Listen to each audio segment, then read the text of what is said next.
the hero has I entered? think so, yes. It is, yeah. It is a first-time pick at TI5 for Morphling. So let's head over to our commentary team for the opening game of the day with Toby1 and Cinderin. Thank you very much. Yes, it is time to get underway with VG Gaming as MVP. VG Gaming, of course, they're no strangers to TI. They've made it to the grand final before, but MVP, they're upsetting everyone with their victories every single time, and they're such a bunch of nice guys.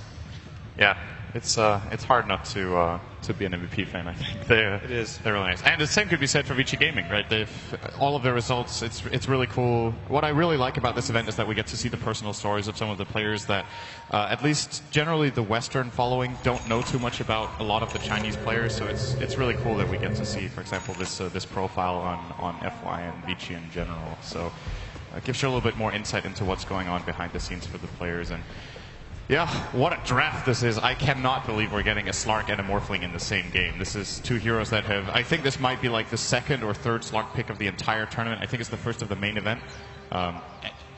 Thinking twice, it might only have been picked once before, and it might have been MVP in the group stages. Actually, QO, I do believe, played the Slark earlier. And first overall pick of Morphling, crazy stuff. I think the Slark pick is great.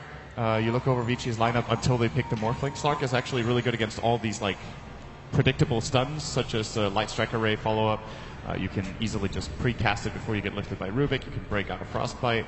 And he's also good against Clock and Lane. You can actually just run in and fight him, and you can jump into the cogs. You can pounce over the cogs and into there, which is really important, and pounce out of them as well. So very interesting mechanic for that individual matchup.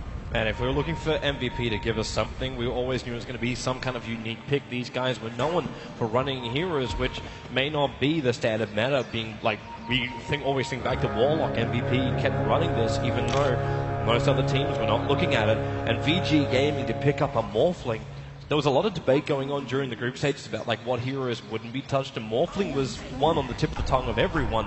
And the question was going to be like, how could you make him work? And most of the discussion was ending up in a strength-based off-lane Morphling. You use him for his long stun, almost like a Beastmaster. And now we see him in the hard #1 position in Hao's hands. So we're actually going to see a fighting Morphling coming out from VG Gaming. Yeah, the off-lane strength Morphling got nerfed, got hit really hard by the Adaptive Strike nerf.